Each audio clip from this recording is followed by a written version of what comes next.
예수님을 배척한 예수님의 고향 사람들의 어떤 그런 어리석은 모습들, 또 헤롯 왕이 그 시대에 세례요한을 죽이는 그런 어리석은 모습에 대한 말씀입니다. 53절을 보겠습니다. 예수님께서 이 모든 비유를 마치신 후에, 어저께까지 의 말씀이 보면 비유의 말씀이잖아요. 많은 비유가 뭡니까? 비유로 말씀하시는 것은 기 있는 자는 들을지어다. 이 비유의 말씀을 깨닫는 자는 복이 있도다. 깨닫지 못하기 위해서 일부러 비유로 말씀을 하셔서 못 깨닫는 사람은 그걸로 심판이 되고 저주가 되고, 깨닫는 사람은 그게 지혜가 되고 축복이 되고, 그래서 비유로 많은 것을 말씀하신 예수님께서 이제 비유를 마치시고 54절에 고향으로 돌아가십니다. 예수님이 자라셨던 고향으로 돌아가서 해당에서 가르치시니까 그들이 놀라는 거예요. 이 사람이 도대체 어디서 이렇게 똑똑하게 됐느냐. 55절에 이는 그 목수의 아들 요셉이지요. 요셉의 목수의 아들이 아니냐. 그 어머니는 마리아고 그 형제도 우리가 다 알지 않냐. 그 같이 자란 그 형제들은, 동생은 야고보고 요셉이고 시몬이고, 이 동생들, 남동생 4명의 이름이 나옵니다. 56절에 그 누이들 이렇게 나오니까 이제 여동생이 최소한 2명이라는 거예요. 이제 누이들들 복수로 나오니까. 그러니까 요셉과 마리아 밑에 6명이 더 있는 거죠. 누이들은 다 우리와 함께 있지 않느냐. 그런즉 이 사람의 이 모든 것이 어디서 났느냐 하고 57절에 예수님을 배척한지라. 이게 이제 문제가 되는 거예요. 예수님을 배척하는. 그들은 이제 예수님의 어린 시절부터 모습을 다 봐왔으니까 잘 안다고 생각하는, 그 사이에 하나님의 아들 성령이 임하시고 하나님이 사랑하는 내 아들이라 말씀을 듣고 이제 본격적인 구원 사역을 시작하신 메시아인데, 외모를 보고 옛날의 어린 시절 보고 잘 안다고 착각을 하는 이 고향 사람들이 예수님을 배척하기 시작하는 거예요.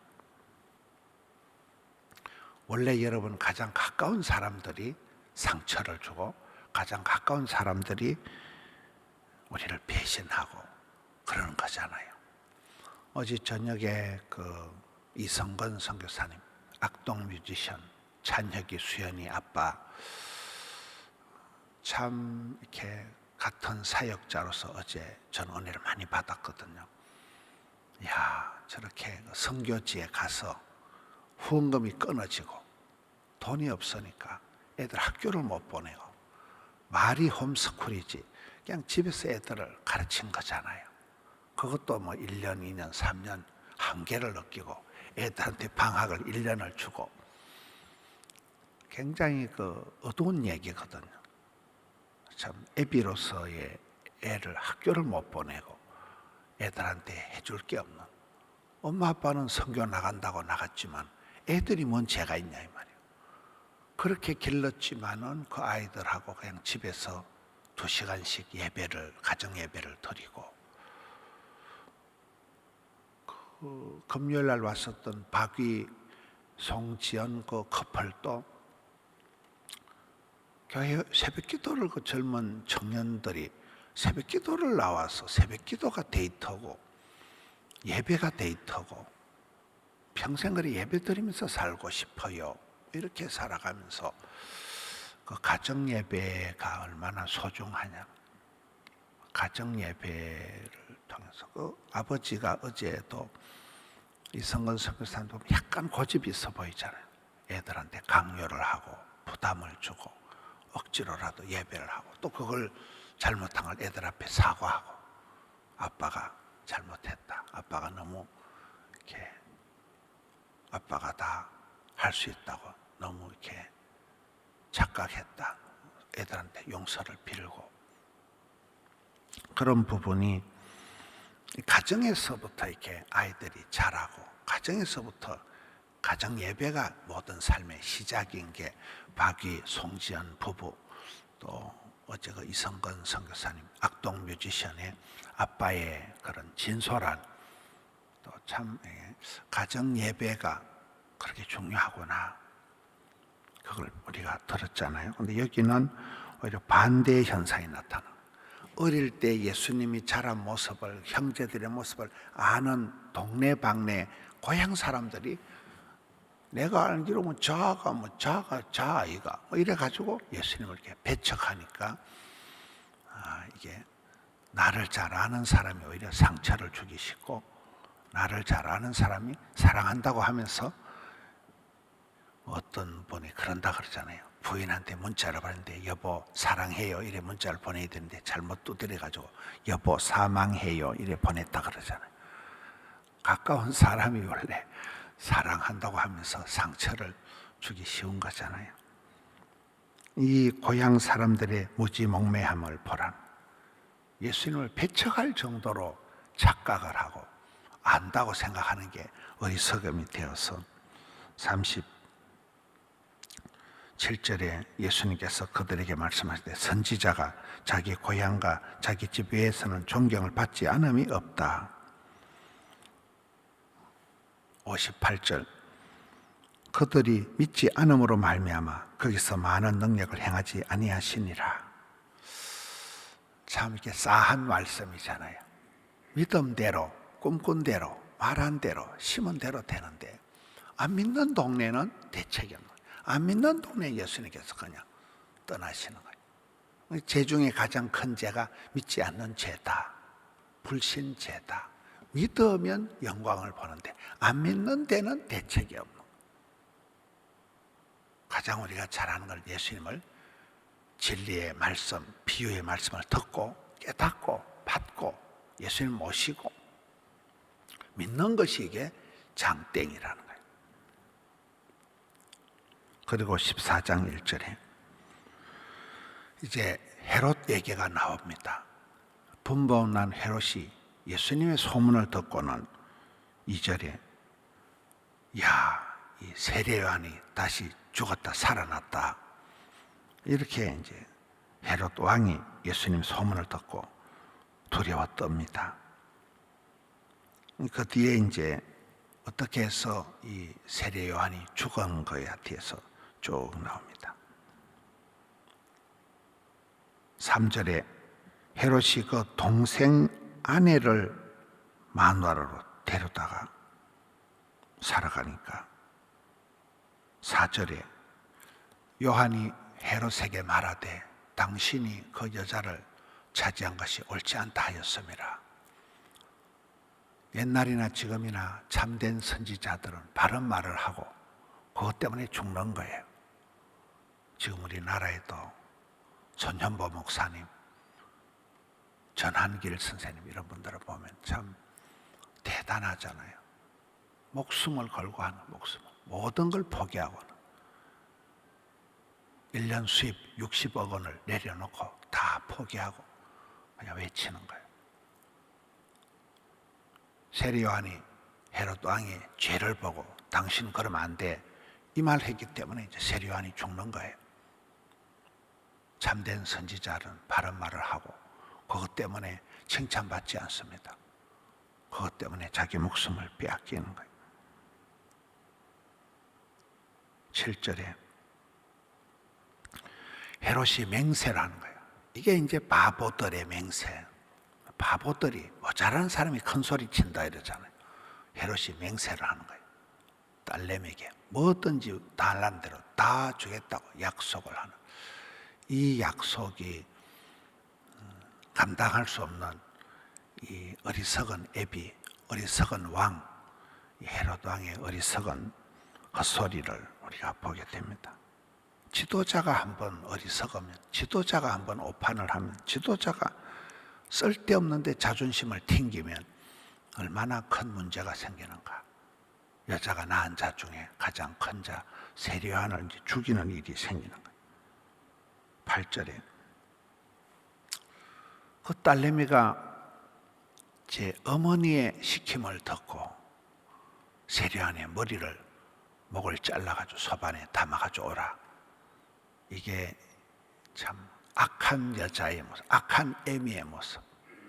성경에 사무엘의 어머니 한나나 삼손의 어머니 마노아의 아내나 야곱의 어머니 리브가나 많은 어머니들은 현숙한 모습으로, 삼손은 바보 같은 짓을, 엄마의 기도가 그나마 20년짜리 사사 삼손을 만들어냈지만, 여기에 악녀, 이 악한 여자가 애미가 돼가지고 애한테 사람 목을 잘라 달라고, 악한 여자 이세벨 같은 이 헤로디아의 악한 모습을 우리가 보게 됩니다. 그 애미의 그 딸내미, 악하고 미련한 그 어미와 그 딸의 소행을 우리가 보게 됩니다. 오늘 말씀을 통해서 예수님이 비유로 말씀하신 이유가 뭐냐고요? 깨닫는 자는 깨닫고 복을 받아라는 거예요. 눈이 있는 사람은 보라는 거예요. 귀가 있는 사람은 들을지어다. 이러면서 이제 많은 비유의 말씀을 하시다가 이제 본문에 와서는 실제로 예수님께서 이제 고향으로 돌아가시고 헤롯 왕을 만나는 거잖아요. 여러분, 그 시대에 살았던 그 사람들이 얼마나 행복했겠어요. 예수님을 직접 두 눈으로 봤으니까요. 최고의 지도자, 최고의 선지자 세리안을 직접 동시대에 만나고 보고 거기서 고침받고 말씀을 직접 생생한 부흥회를 매일 한 거잖아요. 그 당대의 사람들이 오늘 우리 시대에 겪을 수 없는 그 예수님을 직접 만나고 옷자락을 만져보고 직접 목소리를 들어보고 최고의 축복을 받은 그 사람들이 예수님을 배척한 거예요. 예수님을 우습게 생각한 거예요. 그렇잖아요. 그 시대 최고의 지도자, 최고의 선지자, 여자가 낳은 중에 가장 큰 자 세례요한을 오히려 죽여버린 거예요. 이 어리석음이라는 게 어떤가? 오늘 말씀을 통해서 우리는 주님의 말씀을 새벽마다 말씀을 듣고 보고 읽고 묵상하고 할 때에 내가 적용을 해. 나는 이 진리의 말씀을 새벽마다 듣고 얼마나 내가 깨닫고 내 삶에 적용이 되는가. 내 자식 농사에, 내 부모님 효도에, 내 사업 현장에 이 말씀을 가지고 그대로 나가는 거예요. 순간의 판단이 10년을 저하는 거죠. 사업하는 사람이 한번 오판해버리면 엉뚱한 데 납품해버리고 수금이 안 되고, 파트너 잘못 만나서 엉뚱한 데 계약을 해서 사기를 당하고, 이거의 여러분 한 번의 오판이, 한 번의 어리석음이 인생을 말아먹는 거예요. 그렇잖아요. 모든 건 선택, 판단, 집중이잖아요. 이 헤롯 왕의 어리석음, 예수님하고 동시대 같은 마을에 살았던 고향 사람들의 배척을 보면서, 잘 아는 사람이 배신하는구나. 나를 잘 아는 사람이 내게 상처를 주는구나. 예수님이 그냥 신발에 먼지를 털고 패스하는 거죠. 고향 땅에 아는 동네에서 그냥 지나가는 거죠. 우리는 주님 말씀을 듣고 깨닫는 자가 되자.